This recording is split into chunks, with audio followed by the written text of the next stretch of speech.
The asteroid Pallas Athena has many different iterations: activist, feminist, strategist, but in the sign of Scorpio, her main attribute is one of profound healer, particularly of sexual, emotional, or psychological pain.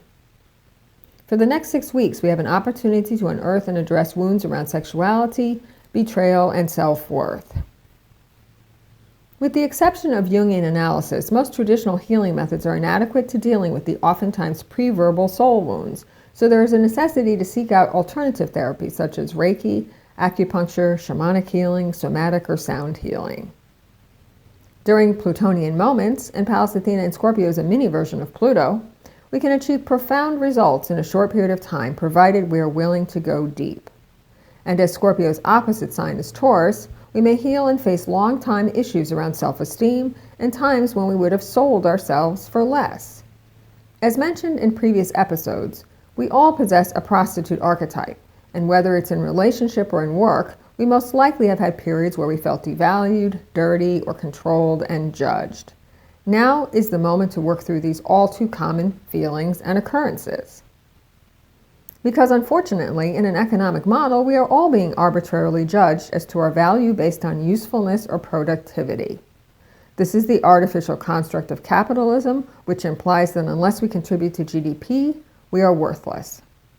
Yet we all have an inherent worthiness, as we all possess a spark of the divine, and once we release the shame that society imposes on us for not always providing enough economic value, we can get back in touch with our true essences.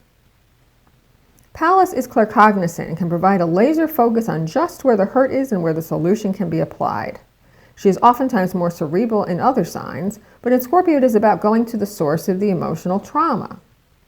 As Pluto is also in Capricorn and Pluto has a scorpionic flavor, it is possible that these wounds were perpetuated by authority figures, not a giant surprise, but ones where religion and culture undergirded the judgment and abusive behavior. So this energy is very compatible with Me Too and gender and transgendered issues. The Christian right is still trying to push gays back into the closet and force women to have unwanted pregnancies. If they can't fully do it in the US, they will export their hate and prejudice elsewhere to such places as Eastern Europe or Africa. At this time, we can take a scalpel to one particularly trenchant wound that we have been carrying and most likely find at the source as a cultural, religious, or political origin. So in the mundane, worldly level, there may be more stories about sexual slavery, child abuse, and sex trafficking. Sexual energy, Scorpio, is very powerful, and its suppression, repression, or oppression can lead to damage in our personal sex lives. How can we address this on an individual or cultural level?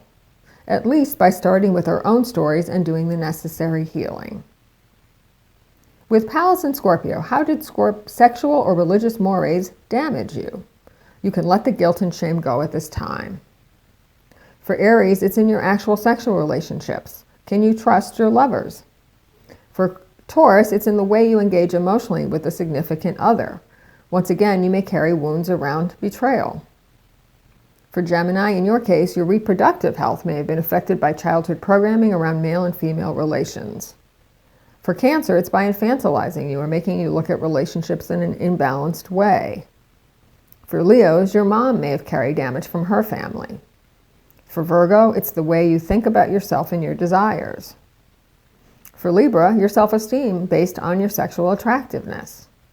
For Scorpio, it's how you think about yourself. You are most likely sexualized in an unhealthy way at an early age. For Sagittarians, it's fears or shame around your desire nature. For Capricorn, how you socialized, who you decided to befriend.